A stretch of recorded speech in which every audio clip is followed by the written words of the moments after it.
뜻에 무엇이 담겨져 있느냐 하면은 옆으로 다가오라는 뜻이 담겨져 있어요. 권면이라는 원어의 속에는. 옆으로 다가오라는 건 뭡니까?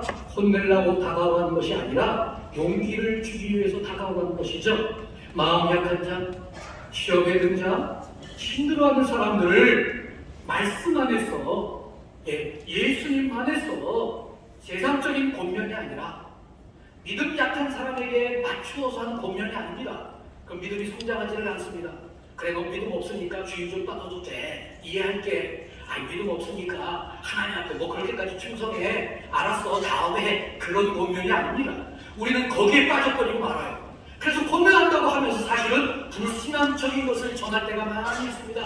마음을 편하게 해주는데 하나님의 사람으로 서지 못하게 하는 권면이 많이 있어요. 이건 상황윤리에 빠지고 말아요. 이단입니다. 때문에 우리는 잘못된 가운데 있으면서도 불구하고 그걸 모르고 잘못된 권면을 할 때가 있습니다. 바로 가르쳐야 됩니다. 이게 힘들다는 것이죠. 그러나 직분자들은 그러한 사명을 가지고 나중에 믿는 사람들을 위해서, 주의 많은 사람들을 위해서 바른 권면 가운데 있어야 될 줄로 압니다. 사랑의 위로라고 했습니다. 사랑이 빠진 위로는 아무 소용이 없습니다. 우리는 꽹과리라고 했습니다. 그리스도의 사랑이 내 안에 있어야만 가능합니다. 교제는 성령의 교제입니다. 코이노냐를 의미합니다. 세상적인 교제를 의미하는 게 아닙니다. 친하다고 같이 뭉치고 파당을 이루고 그런 것이 아닙니다. 친하다고 신앙적이 아닌 가운데에서 늘 어울리는 것이 아니라는 것이죠. 그런 교제가 아니라는 것이죠. 오늘 같은 날 찜질방 가는 거 아니에요. 오늘 같은 날 몸이 무겁다고 해가지고 아무개 불러가지고, 그게 아니라 오늘 같은 날에 갈 수도 없으니까 교회 가서 기도하자라는 그러한 교제를 의미하는 줄로 믿으시기를 주님의 이름으로 축원합니다. 신앙적 교제입니다. 긍휼과 자비는 뭘 의미합니까? 긍휼은 남들을 이해하고자 하는 마음이죠. 같이 마음 아파하는 마음입니다. 자비는 긍휼의 열매라고 볼 수가 있습니다. 이게 바로 예수님의 모습이고 바로 1절에서 그것을 말씀해 주고 계십니다. 동성교회의 모든 임직자들과 모든 성도님들을 같은 마음으로, 같은 사랑으로 주님을 기쁘게 하시는, 동성교회를 세워가시는 그러한 우리 모든 분들이 되시기를 간절히 바라는 것입니다. 에베소서 4장 4절에서 6절에 이렇게 말씀하십니다. 몸이 하나요 성령도 한 분이시니 이와 같이 너희가 부르심의 한 소망 안에서 부르심을 받았느니라. 주도 한 분이시요 믿음도 하나요 세례도 하나요 하나님도 한 분이시니 곧 만유의 아버지시자 만유에 계시고 만유를 통일하시고 만유 가운데에 계시니도다. 몸이 하나요 성령도 한 분이에요. 주도 한 분이에요. 때문에 믿음도 하나라고 말씀하십니다. 그러니까 세례도 하나예요. 하나님도 한 분이에요. 그래서 만유를 통일하신다고 말씀합니다. 하나를 말씀하십니다. 일체를 말씀하십니다. 다시 한번 말씀드립니다. 같은 마음으로, 같은 사랑으로 동성교회를 섬기시는 직분자님들, 또 모든 성도님들이 다 되시기를 주님의 이름으로 축원합니다.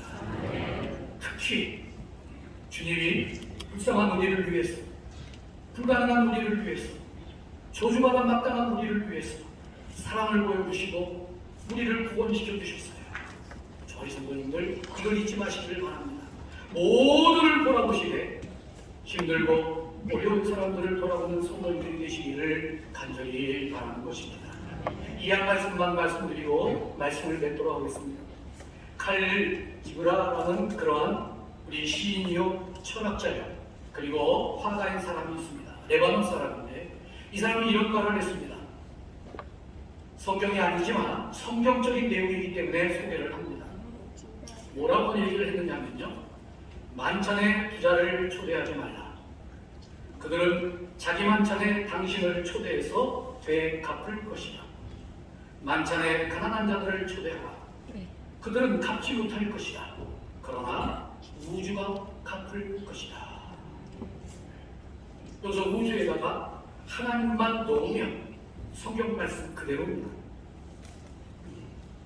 어렵고 힘든 사람들을 돌아보면서 한 마음을 가지고, 같은 마음을 가지고, 같은 사랑을 가지고 그들에게 긍휼을 베풀면서 그들 앞에 나아간다고 할 때에 하나님이 갚으실 줄로 압니다.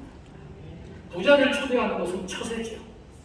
부자를 초대하는 것은 계산적인 것입니다. 자연스러운 세상의 모습입니다. 그러나 가난한 사람들을 초대하는 것은 긍휼이에요. 그것이야말로 사랑이고 그것이야말로 배려입니다. 그리스도의 사랑입니다. 그리스도의 마음입니다. 저는 그래서 이 말씀을 가지고 이렇게 말하고 싶어요. 다시 말씀드립니다. 가리지 말고 모두를 초대하라고 좀 말씀드리고 싶어요. 왜? 우리는 오해할 때가 많이 있어요.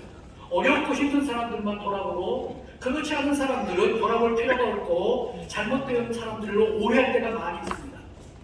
사람은 다 처한 위치에서 나름대로 어려움이 다 있고 상처가 있습니다. 모두를 초대하시기를 바랍니다. 차별만 하지 마시기를 바랍니다. 그러면 우리는 이 땅에서도 기쁨을 누릴 뿐만 아니라 하나님 앞에서도 인정을 받게 될 것입니다. 저리 성도님들, 사랑하는 우리 동성교회 우리 모든 분들, 중요한 것이 무엇입니까? 중요한 것은 그리스도의 마음, 그리스도의 사랑인 것입니다.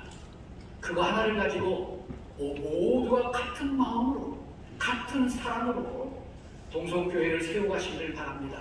주님을 기쁘게 하시기를 바랍니다. 그래서 성도와 직분자가 하나가 되시고 당회와 우리 무성남 목사님과 모든 교우들과 다 하나가 되어주셔서 늘 같은 마음으로, 늘 같은 사랑으로 주님 앞에 충성된 모습을 보임으로 말미암아 동성교회가 지금까지 우뚝 선 것처럼 앞으로 더 우뚝 서서 하나님 앞에 크게 영광 돌리는 놀라운 역사가 이번 참으로 이 임직 은퇴 감사회를 통해서 더 놀라운 역사가 드러날 것을 주님의 이름으로 축원합니다. 사랑하는 은혜가 충만하신 우리 하나님 아버지 감사합니다. 참으로 오늘을 기점으로 하여서 우리 하나님 앞에 더 크게 쓰임받는 놀라운 역사가 있게 하여 주시옵소서. 예수님의 이름으로 기도드립니다.